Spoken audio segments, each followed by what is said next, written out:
She said his name out loud, in public, on record.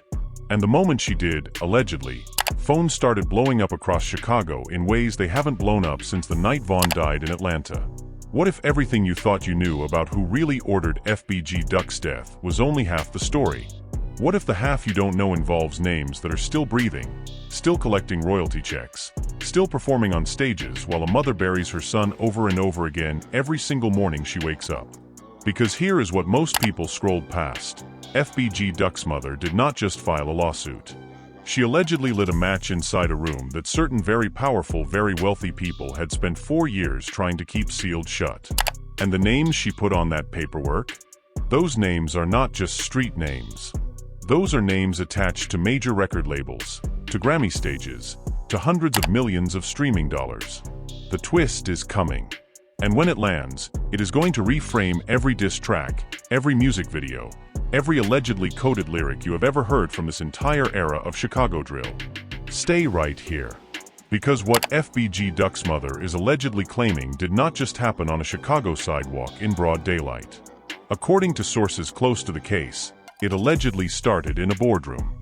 And that is the part nobody, and we mean nobody, is talking about. Do not move. This story is not what you think it is.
August 4th, 2020. Gold Coast, Chicago.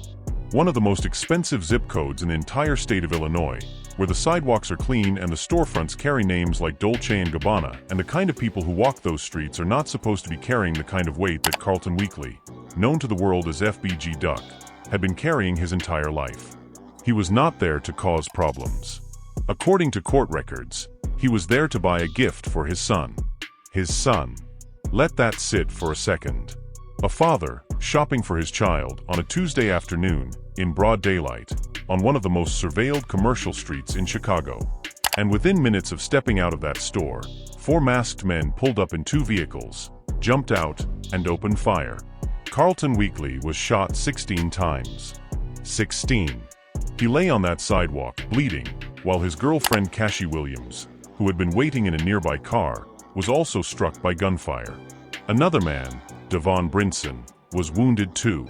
And according to the subsequent lawsuit filed by FBG Duck's mother Lashina Weekly, her son lay alive on that city sidewalk for 17 full minutes before any emergency medical treatment reached him. 17 minutes. A grown man, shot 16 times, on a public street in America's 3rd largest city, and for 17 minutes the city allegedly did nothing. That detail alone should make your blood run cold. But here is where it gets interesting. The 6 men who pulled those triggers, Marcus Muwop Smart, Christopher C. Tang Thomas, Kenneth Kenny Mac Roberson, Charles C. Murdaligans, Carlos Los Offord, and Ralph Teasy Turpin, were all convicted in federal court in January 2024. All 6 found guilty of murder in aid of racketeering. Case closed, right? Justice served, right? That is what most people assumed. That is what most people were supposed to assume. But Lashina Weekly allegedly looked at that verdict and said that 6 men going to prison was not justice. That was just the beginning. Because according to prosecutors at the federal trial, someone allegedly gave the order. Someone allegedly put a number on Carlton Weekly's head. And that number, according to court documents and testimony presented at the trial, was $100,000. A $100,000 bounty on a rapper, placed allegedly by another rapper, placed allegedly by King Von. Now pause. Because this is the part that requires you to understand the history before the story can hit the way it is supposed to hit. FBG Duck and King Von were not just rap beefs. They were not two artists trading bars over a beat and calling it war. This was allegedly a real street-level blood-soaked conflict between two of Chicago's most entrenched gang factions. Duck's Tukaville affiliation within the Gangster Disciples and Von's O-Block set within the Black Disciples. Two different gangs. Two different territories. Decades of history between them that had nothing to do with music and everything to do with survival. What the music did, and this is allegedly where it gets sinister, is it made it visible. It gave it an audience. It gave it a brand. King Von and FBG Duck were trading diss tracks at a level that was being watched by millions of people. Von's catalog during this period was raw, visceral, and allegedly very literal. He did not just rap about violence in the abstract. According to testimony at the federal murder trial, certain lyrics and certain visuals were treated by prosecutors as evidence of actual intent and actual events. His music video for Took Her to the O, released approximately 6 months before FBG Duck was murdered, included a scene where Von dramatizes killing a man he calls Duck. That video currently has 288 million views on YouTube. 288 million people watched King Von allegedly rehearse, on camera, the fate of a man who would be dead within 6 months. And this is the part that nobody is talking about. Those views did not generate themselves in a vacuum. Those views generated revenue. That revenue flowed through streaming platforms, through label deals, through distribution agreements, through merchandise, through brand partnerships. Every stream of every song that allegedly glorified or referenced or encoded the very real violence happening on Chicago streets was, according to Lashina Weekly's lawsuit, a transaction. A financial transaction. A business decision. And the people making those business decisions allegedly were not just King Von. They were not just Lil Durk. They were Sony Music Entertainment.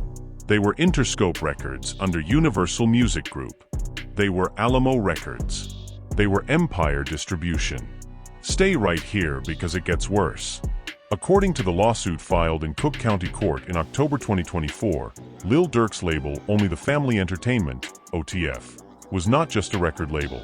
The suit alleges it functioned as a criminal enterprise. It alleges that Durk, identified in the lawsuit as a high-ranking Black Disciples member, was allegedly the puppet master of the events that led to FBG Duck's murder. King Von, identified in the suit as an OTF underboss, allegedly placed the bounty. But reportedly, according to the lawsuit's framing, Von did not make that call alone. Sources close to the legal team have speculated that the chain of command went significantly higher than the 6 men who are currently sitting in federal prison. And here is the twist that reframes everything you just heard. On the day FBG Duck was spotted outside that Dolce & Gabbana store, an O-Block associate allegedly saw him and made a phone call. That phone call, according to evidence presented at the federal murder trial, was traced to a number associated with Durk's brother. Word on the street, and backed allegedly by trial testimony, is that Duck's location was called in up a chain of people before those 2 cars pulled up. This was not a random encounter. This was allegedly coordinated. This was allegedly a deployment. 6 men did not randomly show up armed and masked on one of Chicago's most expensive shopping streets on a random Tuesday. They were allegedly sent.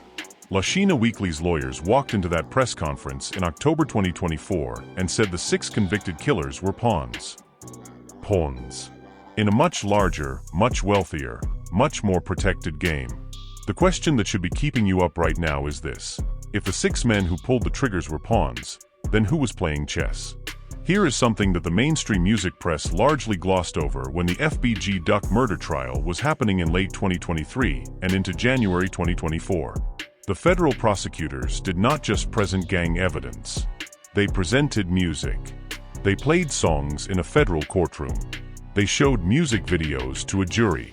They used lyrics as alleged evidence of criminal intent, criminal coordination, and criminal enterprise. Think about what that means for a moment. A federal jury in Chicago sat in a courtroom and listened to drill music.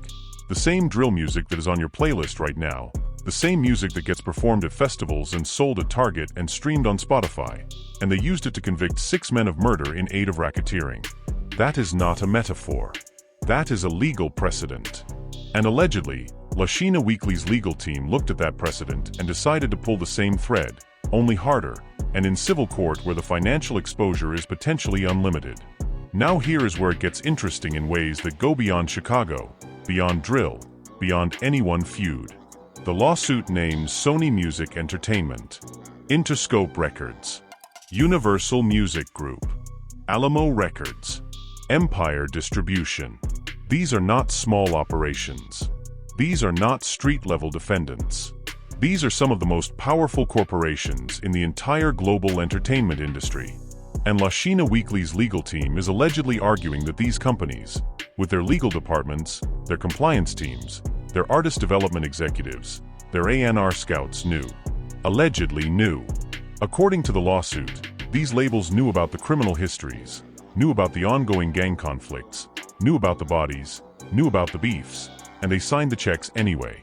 Because violence, allegedly, was good for business. And this is the part that nobody is talking about.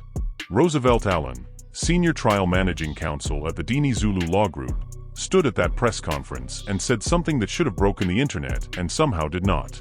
He said the labels understood that reality rap, violence, controversy, beefs and notoriety were good for driving increased record sales, streams and views, for building a brand and profiting from a violent image. He said they were placing profit over human life. He did not say this privately. He said it into microphones, on record, in front of cameras. Now here is the context that makes that statement detonate.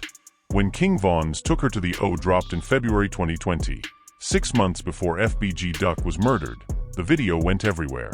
The label promoted it. The platforms amplified it. The algorithm rewarded it. According to insiders familiar with how drill content performs on YouTube, videos that contain specific references to real ongoing beefs consistently outperformed neutral content by significant margins in engagement metrics that the algorithm favors: comments, shares, watch time, rewatch rate. The more real it allegedly was, the more the algorithm pushed it. The more the algorithm pushed it, the more money it made.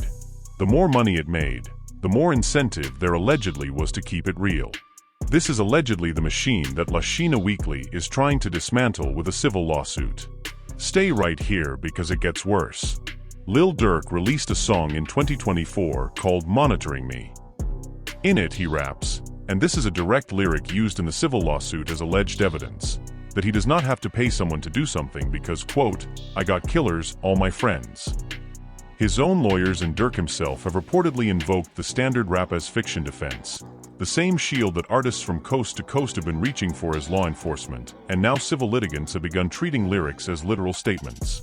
In fact, in his 2022 song HHHHA, Durk reportedly opens with a disclaimer, quote, "Like a music video, everything I'm saying is all props."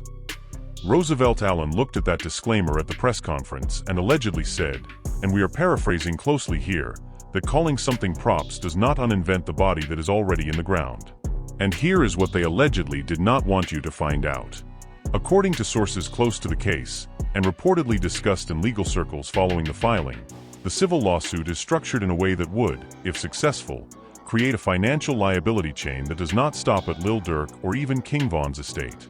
It would theoretically, and this is speculative based on the lawsuit's own language, reach the distribution deals, the label contracts, the licensing agreements, every monetized asset that was built on top of the brand that was allegedly built on top of the beef that allegedly ended Carlton Weekly's life on a Gold Coast sidewalk.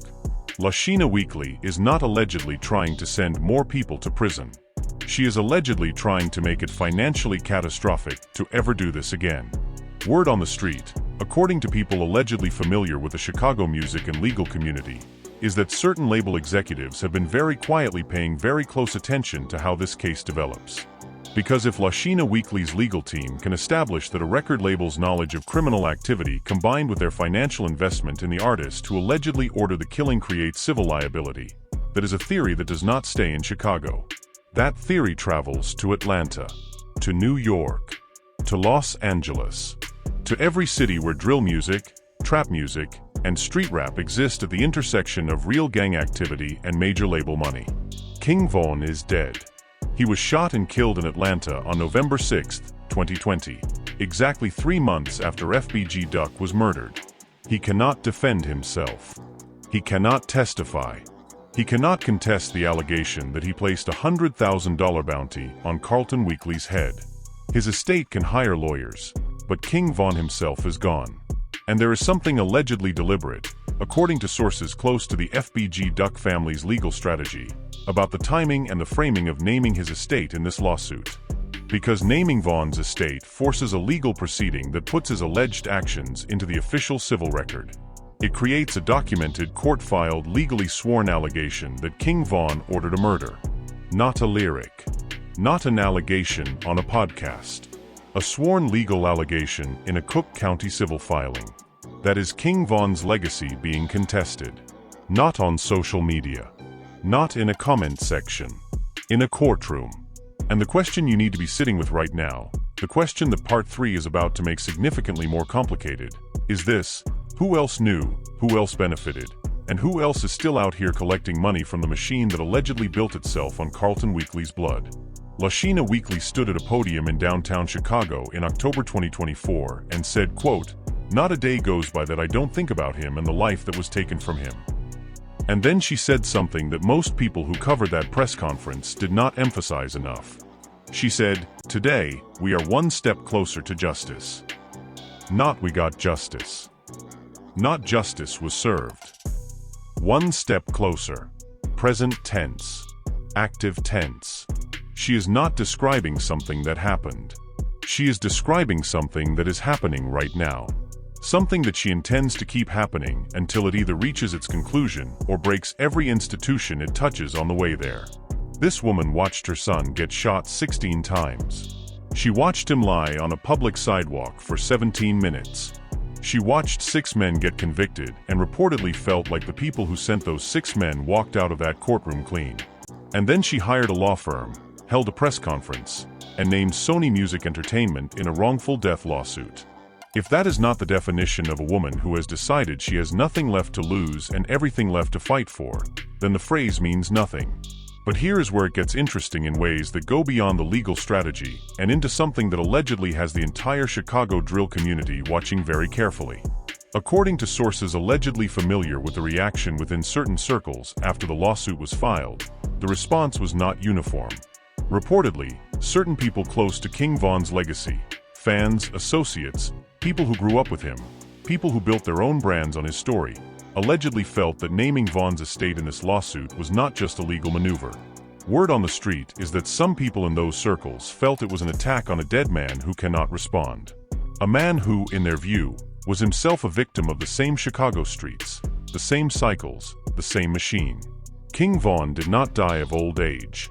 King Von died at 26 years old in a parking lot in Atlanta. And allegedly, there are people who knew him who believe that whatever role he allegedly played in the events of August 4th, 2020 needs to be understood in the context of what his own life had been, what he had survived, what had been done to him, what the streets had allegedly made him believe was necessary for survival. And this is the part that nobody is talking about. This lawsuit does not just put Lil Durk and King Von's estate in legal jeopardy. If it succeeds, and stay with this, it allegedly creates a framework that could be used by any family of any victim of any gang-related violence that was in any way connected to any artist signed to any major label that knew about or allegedly benefited from that connection. The Dini Zulu Law Group, according to legal observers reportedly following the case, is allegedly building something that is designed to be a template. Not just a lawsuit. A template. A legal weapon that other grieving parents in other cities could theoretically pick up and use against the same machine. Stay right here because it gets worse. In January 2025, according to reporting from XXL and other outlets, A judge ruled that Lashina Weekly can move forward with her wrongful death lawsuit. It was not dismissed. It was not thrown out. A judge looked at the allegations. The allegation that a record label knowingly invested in and promoted an artist who allegedly ordered a murder. The allegation that a city let a man bleed for 17 minutes. The allegation that a luxury retail store failed its duty of care and said, "Proceed. Go forward. Make your case." That ruling is allegedly sending quiet shockwaves through entertainment law circles, because a case that proceeds means a case that enters discovery. And discovery means subpoenas. And subpoenas allegedly mean that emails, contracts, internal communications, financial records, and conversations that certain very powerful people allegedly had about certain very dangerous artists allegedly become part of the legal record. And here is what they allegedly did not want you to find out. According to insiders reportedly close to the entertainment industry's legal community, certain conversations allegedly began happening behind closed doors almost immediately after that January 2025 ruling. Not about guilt. Not about liability. About exposure. About what a discovery process in this particular case might surface about how business is allegedly conducted at the highest levels of the rap industry. Not just in Chicago, not just at OTF, but industry-wide. Sources close to the situation claim that this is not a case that certain labels want to go to trial, because a trial means a public record. And a public record allegedly means the machine gets opened up and examined piece by piece in front of a jury and a press gallery and a live-streaming internet. Now here is the twist. King Von's estate has not gone quietly into this legal process. Reportedly, legal representatives for the estate have been preparing a vigorous defense that will allegedly challenge the characterization of Von as the architect of a murder conspiracy, arguing, reportedly, that the evidence used at the criminal trial to establish a bounty was speculative, that Von himself was never charged, tried, or convicted of anything related to FBG Duck's death, and that naming his estate is an attempt to litigate a dead man's reputation in the absence of his ability to respond. Sources allegedly close to Von's family feel that the lawsuit is weaponizing grief against grief, one mother's pain being used to destroy the legacy of another mother's son. And that framing, grief against grief, mother against mother, legacy against legacy, is allegedly what has reignited the tension in certain Chicago circles in ways that people who only follow this story from the outside cannot fully feel. Because at the end of all of this legal language, all of these alleged enterprise theories and distribution liability frameworks and 17-minute response time failures, there are two dead men, Carlton Weekly and Davon Bennett, both from Chicago, both products of the same city, the same poverty, the same cycles, both gone before 30, both now being argued over in courtrooms and comment sections by people who never knew either of them personally, while their mothers carry the weight of what the streets and allegedly the industry made of their sons. Lashina Weekly allegedly told people close to her, according to sources familiar with her state of mind going into this legal battle, that she is not doing this for money. She reportedly said she is doing it so that the next Carlton Weekly, whoever he is, wherever he is, whatever city he is in, does not get shot 16 times outside a clothing store while a label executive somewhere allegedly watches the streaming numbers go up. The machine, she allegedly believes, can be made too expensive to run. And whether she is right or wrong, whether this lawsuit reaches a verdict or reaches a settlement or gets dismissed on appeal, one thing is certain. A mother who spent 4 years watching the people she holds responsible walk free and profit and perform is now inside the system that allegedly protected them. And she is not leaving. The question is not whether this story is over. The question is how many other mothers are watching this case right now and thinking about making the same phone call to the same type of law firm. This case is not closed. This story is not finished. And the most important question has not been answered yet. If a civil court rules that a record label is financially liable for a murder that was allegedly connected to an artist they knowingly signed and promoted, what happens to every other artist, every other label, every other beef that has been monetized while real people bled for it in real streets? We do not know. Nobody knows. And that uncertainty is exactly why you need to stay locked in. There are things about this case that are allegedly still developing, things about the discovery process, things about who else may be named, things about what certain internal communications allegedly contain, that we are watching very closely. And the moment something breaks, you will only hear about it here first if you are subscribed and that notification bell is on. Here is why your like on this video matters beyond just the algorithm.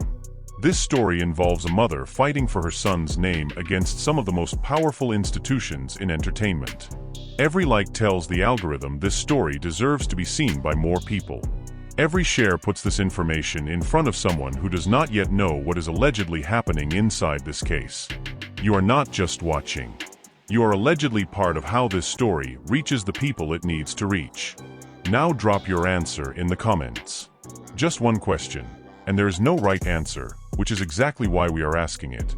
Was King Von a victim of the same machine that allegedly used him, or was he the machine? We will see you in the comments. Because we allegedly know something about what comes next. And we are not ready to say it yet.